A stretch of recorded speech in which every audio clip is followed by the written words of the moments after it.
Moving on to the US now, which has offered to pay unspecified compensation amount to relatives of 10 people in Afghanistan, including 7 children, who were killed by a mistake in a US drone strike as American forces were completing their withdrawal from the country.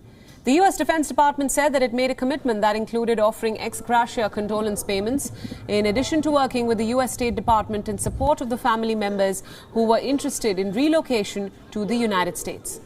US General Frank McKenzie, Commander, US Central Command, has also admitted that 7 children had been killed in the US drone strike and that the vehicle targeted did not have any connection to the Islamic State terror group. Earlier, he also offered his apologies to the families of the victims. Good afternoon. I'm here to brief the results of the investigation I directed following the report of civilian casualties from our strike in Kabul on 29 August. Having thoroughly reviewed the findings of the investigation and the supporting analysis by interagency partners, I am now convinced that as many as 10 civilians, including up to 7 children, were tragically killed in that strike. Moreover, we now assess that it is unlikely that the vehicle and those who died were associated with ISIS-K or were a direct threat to U.S. forces. I offer my profound condolences to the family and friends of those who were killed. Aid worker Esmarai Ahmadi, who had been wrongly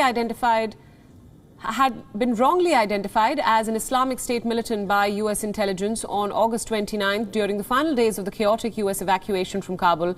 U.S. intelligence tracked his white Toyota for 8 hours before targeting the car with a missile, killing 7 children and 3 adults, including Ahmadi.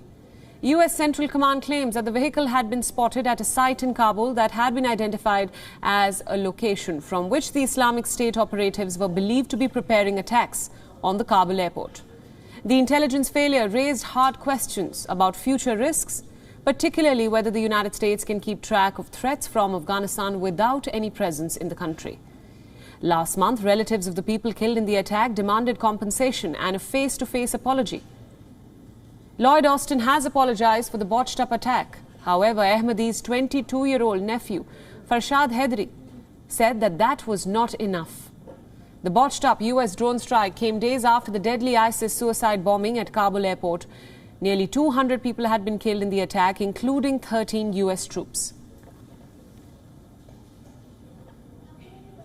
WION's correspondent Anas Malik, who has been tracking all developments closely, now joins us live from Kabul. Anas, thanks so much for joining us. Now, what's the latest update that you have on this attack? We know that ISIS has claimed responsibility. How is the security in the city as of now? Well, the security situation in Kabul remains at high alert, Priyanka. I was at the drone strike site house where on the 29th of August the US drone strike took place. And with regards to that, I spoke to Aimal Ahmadi, the brother of Zamirai Ahmadi, who was the target of that ill-fated strike. He says that he demands justice from the US administration. He hopes that their visa applications would be processed at the earliest, and that he also hopes that the compensation amount that is to be paid will be paid back at the earliest as well. They hope to be taken out of the country by the US side. The fact that they are saying that there has been no direct contact between the US admins and the family, but in fact it has been through an intermediary, that is through Zamarai's office. Zamarai's office was the one with whom US DoD officials spoke to. Now, if I talk to you about the security situation here in Kabul, it is pretty much at calm, but the security situation remains at high alert. We've seen increased checkpoints after the blast that took place yesterday in Kandahar. We've seen beefed up security measures, increased checkpoints, increased Taliban patrols, and the Taliban are basically checking everybody, almost trying to check everybody who goes out in a car with regards to their credentials, in order to ensure that any untoward incident that can possibly take place, that can be averted. Priyanka? Right. Anas, what can you tell us about the fact that the US has now offered compensation to the victims? And of course, the nephew has said that this is not enough by any means. What more can you tell us about this? How is this news being received? Well, I spoke to Zamirai Imran Ahmed was just there a while back at the house, and he spoke to WION as well, and he said it very clearly that this is a welcoming development, but the US needs to speak directly to the family. They have been speaking through Zamarai's office to the family, and that they have heard about it. So as we speak, there is no direct contact between Zamarai Ahmadi's family and the US administration. They are expecting to be moved abroad as soon as possible. Their applications to be processed as soon as possible by the US admins, and the fact that the compensation amount needs to be paid, that is what they are looking at, Priyanka. Do we have any information, Anas, about how the families have reacted to the news of the compensation?